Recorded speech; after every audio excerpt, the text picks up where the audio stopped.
everybody. I'm Roger Simpson, clinical hypnotist at theflowcenter.com. You can reach us at theflowcenter.com or at hypnosisoverthephone.com or at my private number, 214-699-6627. I've heard and I've read differing estimates on how much of our mentation, the intelligence that it takes to run our body and mind, how much is run by our subconscious mind as opposed to how much is run by our conscious mind. First thing to know, to frame all this, is that the human body has about 50 trillion cells that need to be nourished, and waste needs to be removed away constantly.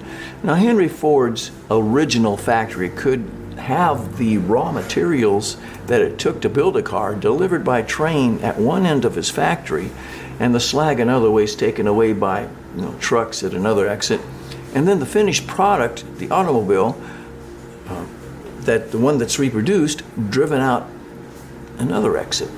And yet this factory could not actually reproduce itself. The cells in your body do.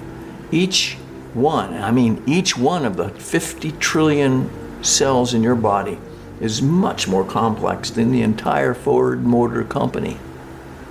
And each one needs constant servicing to stay alive, functioning, integrated with the whole. Servicing implies a system that is highly organized, and which implies intelligence.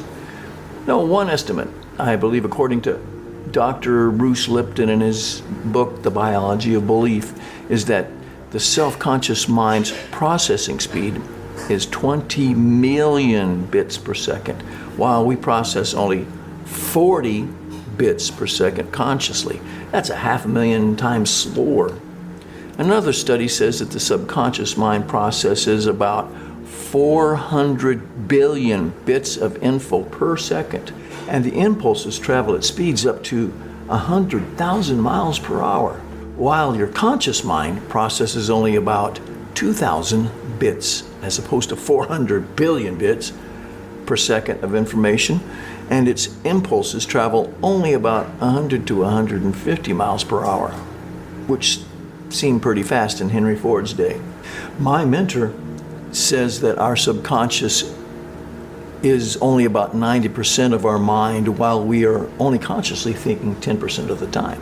Now, this seems to be believable to the average person. Most of the things that become a regular part of our lives that we learn consciously are eventually handed over to our subconscious minds as habits, and like walking as toddlers or learning to drive as we were teenagers.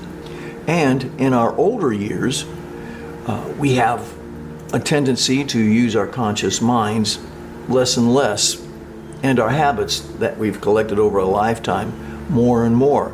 And I think that is why our lives seem to speed by faster and faster as we age, because we do rely on our subconscious mentation more and more. Remember, our subconscious lives in the eternal present, where every passing moment is now. Here's a little story to illustrate. I lived in Hawaii for a quarter of a century, starting at the age of 35. In Hawaii, there really is no season of the year to mark the passage of the years, and every day is summer. So every day is like the same day. Every day is now. One day, I got up and looked in the mirror and realized I was staring at my grandpa. Where'd the time gone? The realization that 25 years had gone by was stunning to me. It's a good thing that the average age of mortality in Hawaii is 85. So when I hit 64, the age the Beatles made famous, I realized that I was only halfway through my life, and that you will probably be seeing new video blog posts from me in the year 2078. If there are still video blog posts, and I'll probably meet my maker in that year in a bungee jumping accident, if that's still possible. This is Roger Simpson, clinical hypnotist at theflowcenter.com. You can reach us at theflowcenter.com or hypnosisoverthephone.com or at my private number 214-699-6627. And we'll see you in the future, all you conscious beings.